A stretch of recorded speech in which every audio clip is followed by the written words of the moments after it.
Hey, welcome back to Pop Culture Graveyard. I am Hollis, and today I want to talk about one of the best bands to ever come out of Athens, GA. And that's saying something, because it's home to the B-52s, it's home to R.E.M, and it's home to the band that I'm talking about today, Pylon. Pylon is sort of the bridge band between the B-52s and R.E.M. Unlike other bands from Athens that became popular, Pylon never left, and they were the true pillar of the thriving Athens music scene of the 1980s. So please join me as I take a deep dive into the super underrated music of Pylon.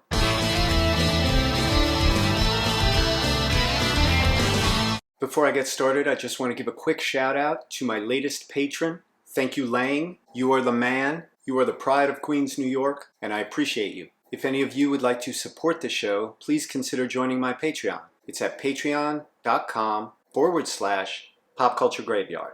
And thank you. The band we know as Pylon formed in Athens, Georgia in 1979 and consisted of Vanessa Elson, later Vanessa Briscoe-Hay, on lead vocals, Randy Bewley on guitar, Michael Lachowski on bass, and Curtis Crow on drums. In 1979, Pylon released Cool/Dub, a 7-inch single with 2 tracks on it, Cool and Dub. The cover is, of course, a Traffic Pylon, which was the inspiration for the band's name. This was released on Caution Records, and Cool is just that. One of the coolest songs to come out of Athens at the time, which pretty much made it one of the coolest songs in the world. Musically, I hear a definite Joy Division influence. Listen to the early Joy Division track, No Love Lost, then listen to Cool, and you'll hear what I mean. But songwriting-wise, Cool also reminds me an awful lot of the Minutemen. Especially the lyrics. Pure form, real gone, like wild, good vibes,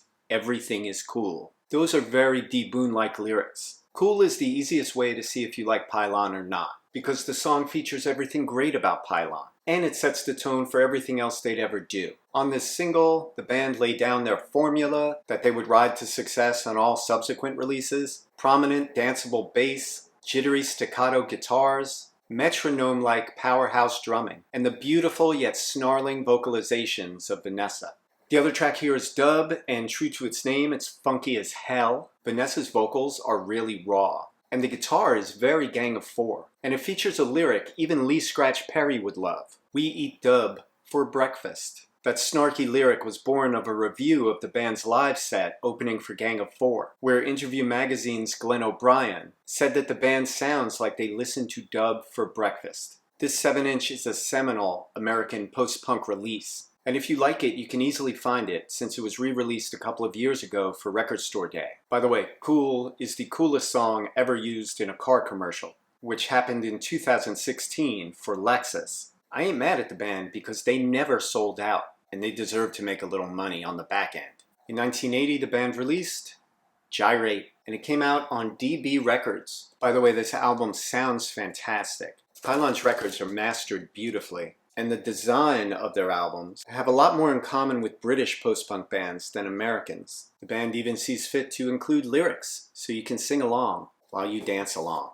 The opening track, Volume, has some of my favorite lyrics on the album. Volume is pleasant if you like the source. There is no reason to be discouraged. Just turn the knob to the left. That sentiment is a lovely yin to the yang of Left of the Dial by the Replacements. And that kind of charming yet cryptic wordplay is all over this album. Feast on My Heart is a bit of punky perfection. Precaution has a bit of Le Tigre to it. If that reference doesn't grab you, maybe the 5, 6, 7, 8s from Quentin Tarantino's Kill Bill. If that doesn't intrigue you, I give up. Weather Radio is an enchanting instrumental that's very easy on the ears and is about as close as Pylon comes to feel-good music. The Human Body has a very Devo-like opening before everything drops out except for the rhythm section and Vanessa's chilling vocals. Pylon routinely straddles the line between stand up against the wall and bop your head and get up off your ass and dance. And I bet you will listening to this album. At one point in the song, Vanessa's clipped delivery with guitar backing sounds almost like Dale Bozio in Missing Persons. And that is high praise from me. Side 2 kicks off with Driving School, an incessant,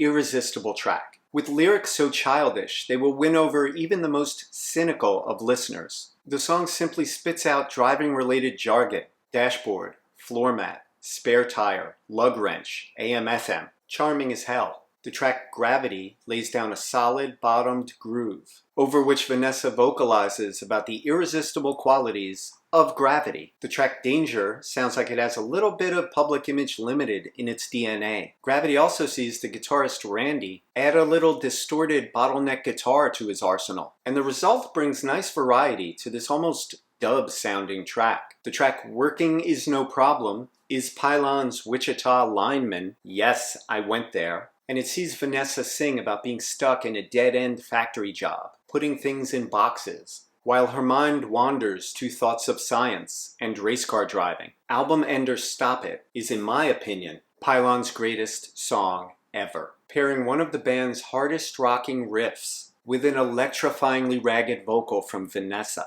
Stop It is the one song I'd play for anyone who has never heard of Pylon. The indelible lyrics are simplicity itself. Don't rock and roll, no. Now rock and roll now. Hey kids. Trust me, it's the way she sings them. You can hear a wonderful live version of Stop It in the documentary Athens, GA, Inside Out. This is the soundtrack to that great 1987 documentary, and it features a host of great Athens bands at the time, such as the Squalls, Flat Duo Jets, Love Tractor, and a group of kids named R.E.M., who I don't think are gonna make it. This soundtrack came out in 1987 on IRS Records, and I got it for $4 a few years after that. If Pylon piques your interest on the Athens music scene of the 1980s, I highly recommend this soundtrack. In 1983, the band released Chomp. This album also came out on DB Records, and it was produced by the lead DB himself, Chris Stamey, along with Gene Holder. And the engineer is named Mitch Easter, which you will no doubt know from R.E.M. albums. Lead song K is a masterful track that proves the band made a major musical leap from their first album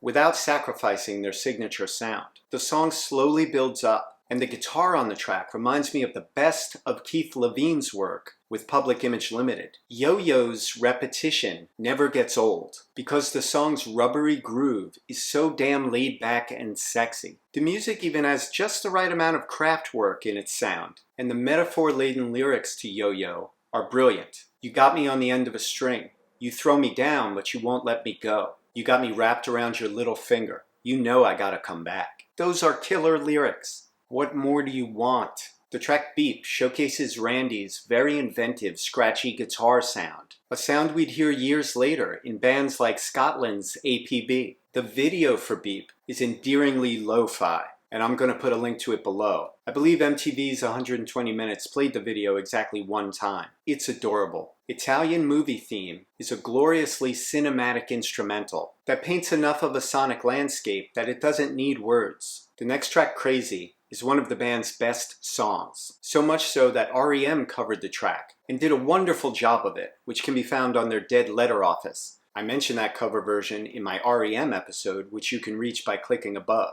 In a new window, please. Anyway, Crazy is one of the greatest post-punk songs that this country has ever produced. With Vanessa laying down her own backing vocals, the song has an eerie quality that even R.E.M.'s fantastic cover was lacking. I'll put a link to both versions of the song below. The song M Train is a fun party track whose lyrics are forgettable, but whose refrain, woo woo, will stay in your head long after the album ends. Side 2 kicks off with Buzz, a song short on lyrics but long on gloom, which doesn't so much end as it slowly falls apart. The track No Clocks has a bit more of a new wave sound than the rest of the songs on the album, and it has some of Pylon's sweetest lyrics. Sometimes it's nice to stay in bed. Be a sleepyhead, just you and me in the light. After another night, no clocks, no. Reptiles is funk skronk perfection, and Spider is one of the sexiest songs the band ever did. The track Gyrate, which for some reason wasn't on the album Gyrate, is another of my all-time favorite songs by the band. Gyrate is a rare song by Pylon in the fact that the bass actually takes a back seat to the guitar, and the funk guitar gets to really shine here like never before. Altitude closes this album, and I kind of feel that the band saved the best for last. It's one of my favorites, and I think it's one of Vanessa's best vocal performances ever. At one point, Vanessa's vocals sound like Terry Nunn from Berlin crossed with Ari Up from the Slits. Believe it or not, that's really high praise from me. The song goes a lot of different places musically and really showcases just how much the band had matured. Pylon decided to retire in 1983, but the band officially reformed in 1989, and a year later they released Chain. This 1990 album was produced by Gary Smith and R.E.M stalwart Scott Litt, so it sounds fantastic. All in all, this is a solid album,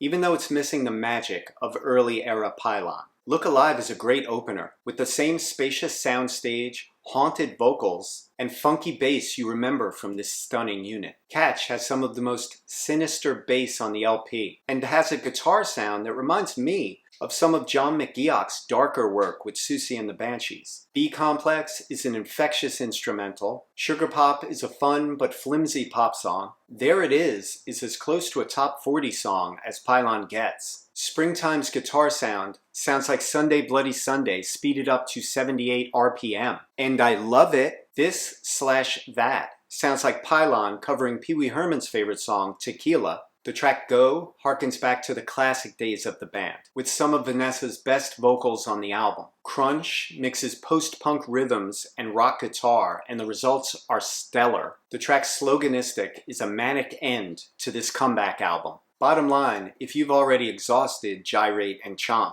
and you really want more Pylon, chances are you will enjoy Chain. For the more casual fan, I would say stick to the classic era albums. Pylon reformed a few more times, both formally and informally, but Pylon ended forever in 2009, when their guitarist Randy died of a heart attack. Since then, Vanessa has continued performing with Pylon Reenactment Society, which pays tribute to the music of Pylon, as well as performing their own material. So if you ever have the chance to see Pylon Reenactment Society, don't miss it. It's a great chance to see one of the all-time greatest front women. I'm going to be putting some of my favorite Pylon songs in the description below, so be sure to check that out. I hope you enjoyed this deep dive on Pylon. If you did, please do me a favor and click the like button, and don't forget to subscribe, and I will see you next week with a lot more cool stuff.